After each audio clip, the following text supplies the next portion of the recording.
উন্মত্তা পদ্মা নদীতে সেতু নির্মাণ হওয়ায় নদীগর্ভে বেশিরভাগ জায়গায় বিশাল বিশাল অঞ্চল জুড়ে চর পড়ে গেছে। এতে নদীতে ব্যাপক নব্যতা সংকট দেখা দিয়েছে।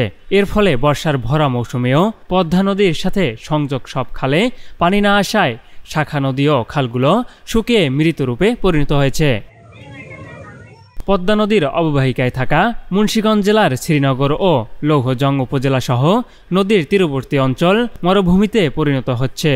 এতে এই অঞ্চলে যেমন তাপমাত্রা বাড়ছে, তেমনি কর্মসংস্থান হারাচ্ছেন জেলেরা। পদ্মা বাংলাদেশের অন্যতম প্রধান নদী। একসময় এই এলাকায় মানুষের জীবন জীবিকা চলত এ নদীকে কেন্দ্র করে।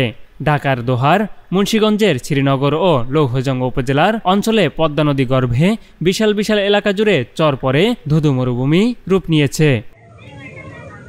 শ্রীনগরে ভাগাড়া ও ভাগ্যকুল ইউনিয়নের পদ্মা নদীতে সংযোগ থাকা শ্রীনগর ও দোহার সীমান্তের সাইনপুকুর খাল, ভাগড়া বাজার বড় খাল, ভাগড়া ব্যাপারী খাল, শিকদারবাড়ি খাল, নয়াবাড়ি খাল, নাগরনন্দী খাল, ভাগ্যকুল বড় খাল ও লৌহজং উপজেলার শিমুলিয়া খাল, কান্দিপাড়া খাল, গড়িয়া উৎপত্তিস্থল শ্রীনগর, গোয়ালি মান্দ্রা খাল, তালতলা ডহরি খাল সহ আরও একাধিক খাল এখন পানিশূন্য হয়ে মৃতের রূপ নিচ্ছে।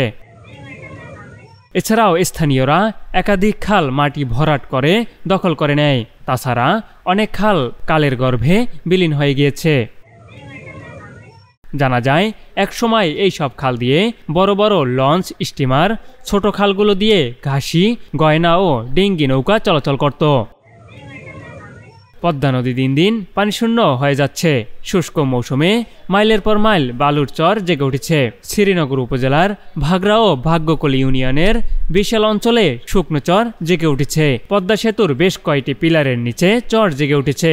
নদীতে মাছ নেই, জেলেরা নৌকা দিয়ে জাল টেনে নিজেদের খাবারের মাছও জোগাড় করতে পারছেন না।